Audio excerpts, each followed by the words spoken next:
하나님의 평화가 여러분과 함께하기를 주의 이름으로 축복합니다.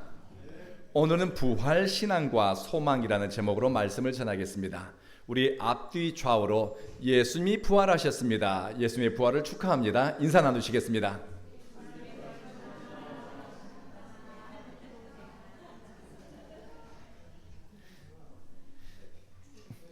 2000년 전 이스라엘에서 예수님이 부활하셨습니다 라고 말하는 것은 목숨을 거는 행위였습니다.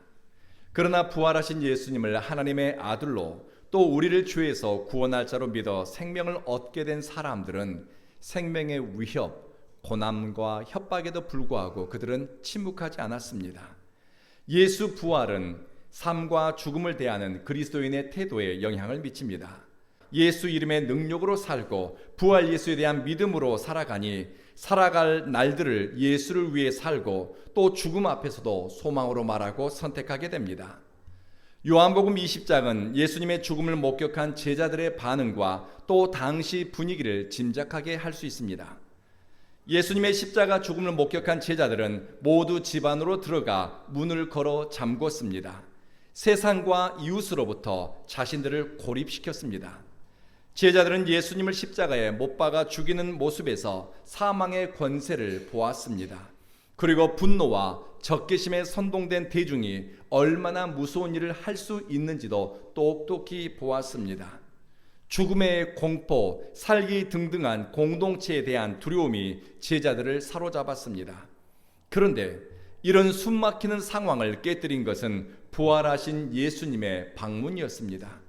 예수님의 십자가 죽음 이후에 이틀 동안 몸을 숨기고 있었는데 3일째 부활하신 주님이 제자들을 찾아왔습니다. 주님은 이렇게 말씀하셨습니다. 너희에게 평화가 있을지어다. 너희는 성령을 받으라.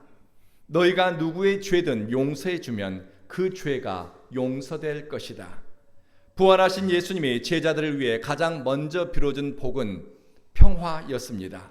한 번이 아니라 두 번에 걸쳐서 반복적으로 너희에게 평화가 있을지어다 주님이 말씀하셨습니다.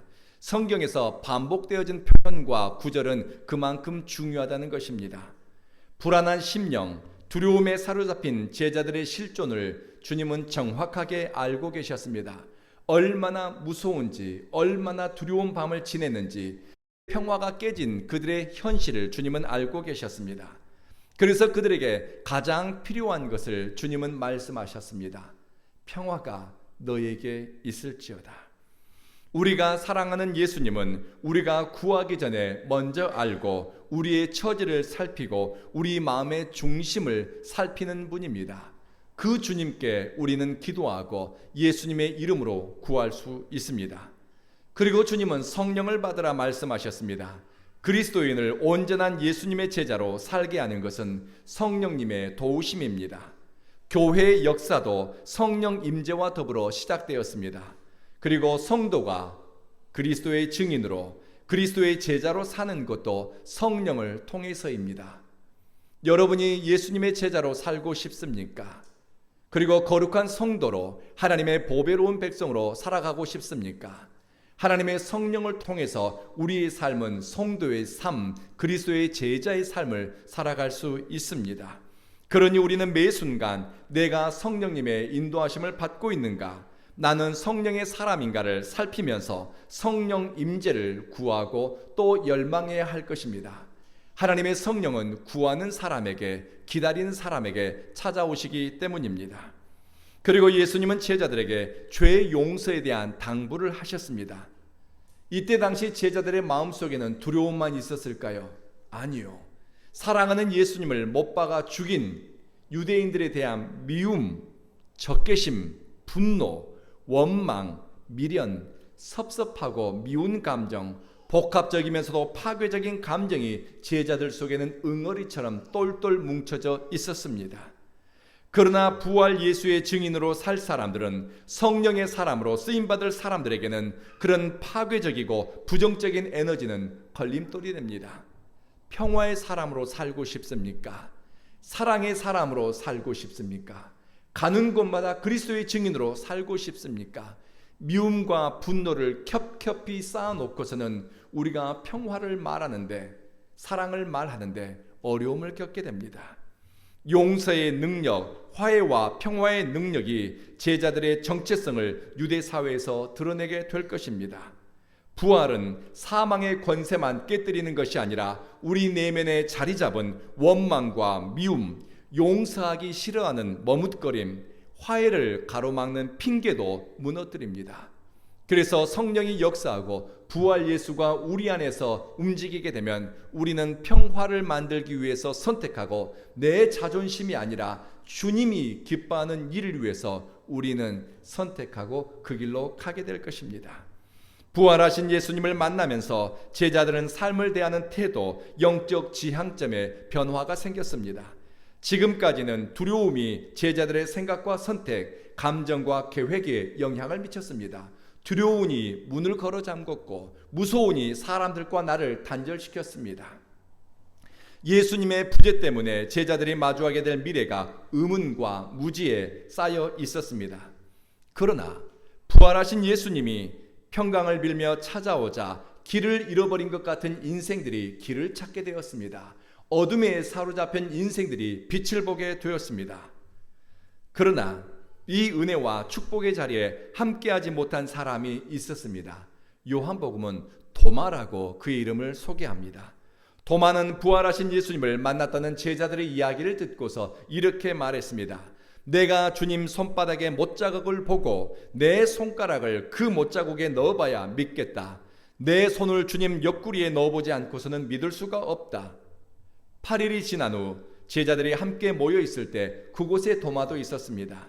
문이 굳게 닫혀 있는데 주님이 들어오시며 너희들에게 평강이 있을지어다 말씀하셨습니다. 주님은 도마에게 대뜸 이렇게 말씀하셨습니다. 네 손가락을 이리 내밀어 내 손을 만져보고 네 손을 내 옆구리에 넣어보아라. 의심을 떨쳐버리고 믿음을 가져라. 너는 나를 보았기 때문에 믿느냐? 나를 보지 않고 믿는 사람이 복이 있다. 먼저 부활신앙의 조건은 내가 부활하신 주님을 물리적으로 보았는가 하는 것이 아닙니다. 예수님을 따르는 사람, 부활신앙으로 사는 사람은 내가 주님을 보았는가, 주님과 함께 밥을 먹었는가, 어떤 기적을 체험했는가 하는 것을 신앙의 기초로 삼지 않습니다. 베드로전서 1장 8절에 베드로는 이렇게 말합니다. 세번역 성경입니다. 여러분은 그리스도를 본 일이 없으면서도 사랑하며 지금 그를 보지 못하면서도 그를 믿으며 말로 표현할 수 없는 즐거움과 영광을 누리면서 기뻐하고 있습니다. 예수님을 보지 않았음에도 주님을 믿고 있습니다. 예수님을 만난 적이 없음에도 예수님을 깊이 사랑합니다. 그리고 핍박과 박해를 예수 때문에 받으면서도 그들은 기쁨과 즐거움을 잃어버리지 않습니다. 이 놀라운 은혜를 누리는 것은 예수님을 눈으로 보고 믿었기 때문이 아닙니다.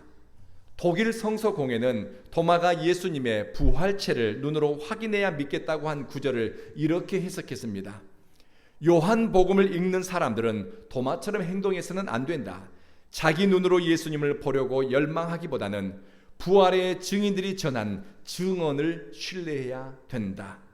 눈에 보이는 증거를 신앙의 대상으로 삼지 말고 예수님을 만난 부활 증인들이 전한 메시지를 믿고 받아들임으로 은혜와 영광에 참여하라는 것입니다. 그런데 여기서 제자들이 전한 예수 부활의 증언은 단순한 언어만을 의미하지 않습니다. 부활을 목격한 부활 신앙으로 사는 사람들의 삶의 이야기와 내용이 바로 주님을 만난 증언이었습니다. 입으로 예수님이 부활하셨습니다 라는 얘기가 아니라 부활하신 예수님을 믿고 사랑하고 따르는 사람들이 어떻게 살아가는가, 무엇을 목적으로 선택하는가, 그들의 삶의 태도와 삶의 내용들이 바로 증언이라는 것입니다. 예레미야는 하나님에 대해 이렇게 고백합니다. 일을 행하시는 여호와, 그것을 만들며 성취하시는 여호와. 하나님의 능력이 죄와 사망의 권세를 깨뜨리고 예수님을 죽은 자들 가운데서 일으켰습니다. 그리고 부활의 첫 열매가 되게 하셨고 예수 안에서 죽음을 맞이하는 이들에게도 그리스도와 함께 다시 사는 소망을 주셨습니다. 하나님의 능력이 성도의 삶에서 역사하면 옛사람의 습관을 벗어버립니다. 몸에 익숙하고 죄에 길들여진 구습을 따라가지 않습니다.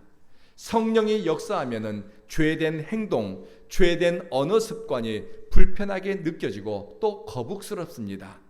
의와 진리로 지음받은 새로운 삶의 스타일을 열망하고 또 그렇게 살아가기 위해서 말하는 것도 생각하는 것도 삶의 태도도 끊임없이 새롭게 선택하며 결단하면서 만들어가게 됩니다. 바울은 고린도전서 15장에서 부활신앙을 가진 사람들의 삶의 모습을 이렇게 소개합니다. 부활신앙을 가진 사람들은 악한 동물을 피합니다. 부활신앙을 가진 사람은 선한 행실과 좋은 성품을 개발하게 됩니다. 그들은 의를 행하고 죄를 짓지 않기 위해서 스스로를 구별하게 됩니다. 이 사람들이 이렇게 사는 것은 주님 나라에 대한 소망 때문입니다. 주님 나라, 다가오는 하나님 나라의 소망 때문에 되는 대로 살지 않는다는 것입니다. 죄된 세상 가운데서도 의롭고 거룩하고 보배로운 하나님의 백성으로 살아간다는 것입니다. 부활신앙을 가진 사람은 이 세상의 것만을 목적으로 삼지 않습니다. 만약 부활신앙을 가졌다고 하면서도 이 세상의 것을 눈에 보이는 것만을 목적으로 삼는다고 하면은 그는 세상에서 가장 불쌍한 사람이라고 성경은 말합니다. 부활신앙은 하나님의 통치를 인정하고 그분의 나라를 기다리는 신앙입니다. 이 신앙으로 사는 사람은 예수와 함께 죽고 예수와 함께 사니 선택과 행동의 변화가 있습니다. 몸이 다시 사는 것과 영원히 사는 것을 믿고 소망하는 사람은 선택의 기준을 예수로 삼습니다. 과거의 제자들은 예수님의 이름을 이용해서 오른편짜리, 왼편짜리, 자리와 기회, 우월적인 기회를 원했습니다. 자기가 누리게 될, 예수 때문에 누리게 될 어떤 독점적인 위치를 그들은 욕망했습니다. 그러나 부활하신 예수님을 만난 이후에 삶의 목적과 이유를 예수 그리스도에게서 찾았습니다. 자리를 탐하던 사람들이 주님을 위해 순교자의 반열에 들게 되었습니다. 야고보는 스페인에서 목숨을 잃었고 요한은 에베소에서 주님을 위해 자신의 목숨과 자신의 기회를 내놓았습니다. 예수 사랑의 마음이 깊어지니 자기 마음에 들지 않는 사람들에게 불을 내려 심판해달라고 저주하던 사람들이 우리가 서로 사랑하자, 사랑하는 것이 마땅하다라고 사랑의 사도로 변화되었습니다. 부활신앙은 단순히 예수님이 사셨습니다 말하는 데 있지 않고 부활하신 예수님과 함께 가고 부활하신 예수님을 위해 선택하고 부활하신 예수님에게 소망을 두며 살아가는 삶의 내용과 거룩한 변화에 있다는 것을 기억하십시오. 그리고 부활신앙은 산 소망을 갖게 하기 때문에 삶과 죽음을 대하는 태도의 변화가 일어납니다. 베드로 전서를 기록할 때 교회는 로마 제국으로부터 엄청난 핍박을 받았습니다. 예수 때문에 목숨을 잃는 일들이 비일비재했습니다. 초대교회 성도들은 여러 가지 시련을 당하고 슬픔을 당했지만 그럼에도 불구하고 기쁨과 즐거움을 놓치지 않았습니다. 왜냐하면 그들의 기쁨은 땅에서 난 것이 아니었기 때문입니다. 그들의 즐거움은 육체의 소욕을 쫓아가면서 얻는 것도 아니었습니다. 그들은 고난을 당했지만 현재 받는 어려움과 위기를 장차 부활하신 예수님과 함께 누리게 될 영광으로 생각했습니다. 쉽지 않은 상황과 시련을 그들은 시험과 연단의 과정으로 이해했습니다. 이 연단을 넘어서면서 나는 정금같이 나올 것이다. 빛나는 신앙을 가진 사람으로 변화될 것이다. 소망으로 기대하고 받아들였습니다. 시험은 인내를, 인내는 연단을, 연단은 소망을 낳습니다. 이 말씀이 초대교회 성도들에게 믿음의 기초였고 그들이 넘어지나 아주 넘어지지 않고 다시 일어나는 선택을 하도록 힘을 주었습니다. 베드로는 이 소망을 가리켜서 산소망, living hope, 살아있는 소망이라고 기록했습니다. 산소망은 막연한 기대나 뜬구름 잡는 희망이 아닙니다. 부활신앙은 미래의 소망을 현재의 의미와 가치로 살아내게 합니다. 사람에게서 난 소망과 기대는 되어야 할 일이 마땅히 되지 않으면 낙심합니다. 꼭 이루어져야 할 일이 제때 내가 기대한 만큼 되지 않으면 얼마나 아픈지 모릅니다. 그러나 믿음에서 싹튼 소망은 눈에 보이는 상황과 사건, 되어지는 일 때문에 소망의 뿌리가 뽑히지 않습니다. 그루터기 신앙입니다. 그리스도에게 소망을 둔 신앙은 흔들리거나 뽑히지 않고 낙심하거나 주저하지 않습니다. 그리스도가 영원한 부활 생명으로 우리를 초대할 것을 소망하는 사람은 소망과 믿음을 거래의 대상이나 육체의 소욕을 채우기 위한 수단으로 삼지 않습니다. 부활 신앙은 죽음을 대적한다고 바울은 고린도전서 15장에 기록했습니다. 부활 신앙으로 사는 사람은 죽음을 맞이하나 두려움에 사로잡히지 두려움에 먹히지 않습니다. 부활 생명을 통해 죽음은 결국 무너질 것이라고 하는 소망으로 살아가기 때문입니다. 죄와 사망의 종으로 사는 것이 아니라 영원한 생명의 수요자인 하나님의 자녀로 살아갑니다. 마지막으로 산 소망을 가진 사람은 선택하면서 살아가고 소망하면서 움직입니다. 소망을 품고 사는 사람은 주님을 위해서 자신의 능력만큼 순종하거나 힘이 되는 만큼 헌신하지 않습니다.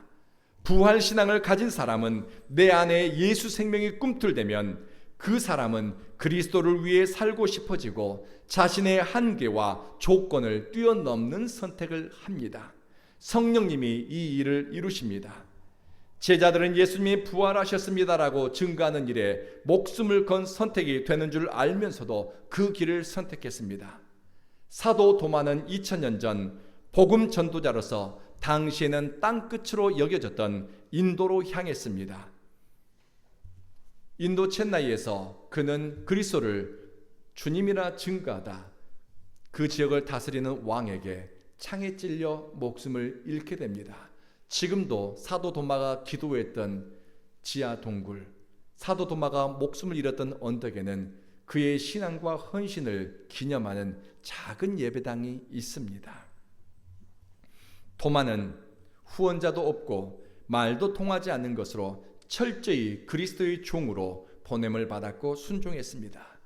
다우팅 토마스, 의심 많은 도마라고 불렸지만 그는 가장 먼 땅끝을 향해 나갔고 순교의 제물이 되었습니다.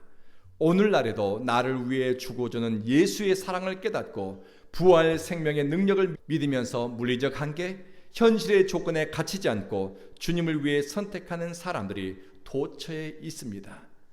말씀을 마치겠습니다. 자식을 앞세우면 부모는 자식을 가슴에 묻는다고 합니다.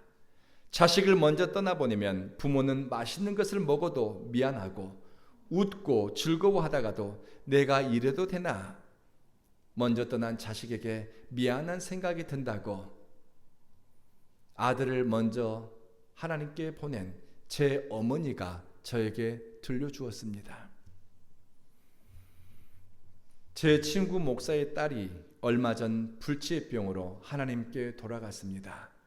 제 친구 목사의 딸은 고등학교 3학년 입시를 바로 앞두고 하나님께로 돌아갔습니다. 딸의 장례를 치렀습니다. 그리고 친구가 문자를 보냈습니다. 샬롬, 하나님의 놀라운 은혜와 친구 목사님들의 사랑에 힘입어 사랑하는 딸의 천국 환송식을 잘 마쳤습니다. 그동안 기도해주고 귀한 사랑과 마음을 모아주신 그리고 함께 아파하며 울어주신 친구 목사님들께 진심으로 감사드립니다. 딸을 제 품에서 하나님 품으로 보내드리면서 고3 나이인 딸을 영원한 천국대학에 유학 보낸 것으로 고백할 수 있어 참 감사했습니다. 천국 소망과 부활의 소망으로 더욱 용기 있게 하나님 나라를 꿈꾸면서 행복하게 살아가겠습니다. 전주에서 목회하는 제 친구 목사의 고백입니다. 자식을 잃었는데 슬퍼해야죠. 낙심해야죠. 그런데 부활하신 예수 그리스도의 생명이 이 속에 있으니 다가오는 하나님 나라가 느껴지는 것입니다. 주님 나라에서 영원한 생명으로 다시 살아나 주님 앞에서 예배하는 그 순간, 하나님의 거룩한 백성으로 기뻐하며 살아가는 그 순간이 기대되니 노래할 이유를 찾게 되는 것입니다. 행복과 소망의 끈을 놓지 않습니다. 부활 예수를 사랑하는 사람의 심령 속에는 산 소망이 자라가기 때문입니다. 부활 신앙으로 사는 사람은 음부의 권세에게 소망과 기쁨을 빼앗기지 않습니다. 살아도 주를 위해 살고 죽어도 주님과 함께 사니 그는 사나 죽으나 주님의 것이니 하나님 나라를 꿈꾸고 기쁨의 노래를 부르며 주님 나라를 향해 갑니다. 사랑하는 온교회 성도 여러분, 부활 예수를 만난 경험이 제자들의 삶과 방향과 목적을 변화시켰습니다. 부활 예수가 밥을 먹는 자리에, 길을 가는 자리에, 일하는 자리에 찾아오니 두려움과 삶의 막막함을 이겨낼 수 있었습니다. 그리고 믿음으로 선택하고 소망으로 노래할 이유도 발견했습니다. 부활 예수님의 생명이 여러분 속에 충만하니 여러분은 예수님을 위해 살고 예수 이름의 능력으로, 생명의 능력으로 두려움과 근심, 우울함과 분노, 미움과 무기력함을 이겨내고 환희와 생명의 노래를 부르기를 부활하신 예수 이름으로 축복합니다. 기도하겠습니다.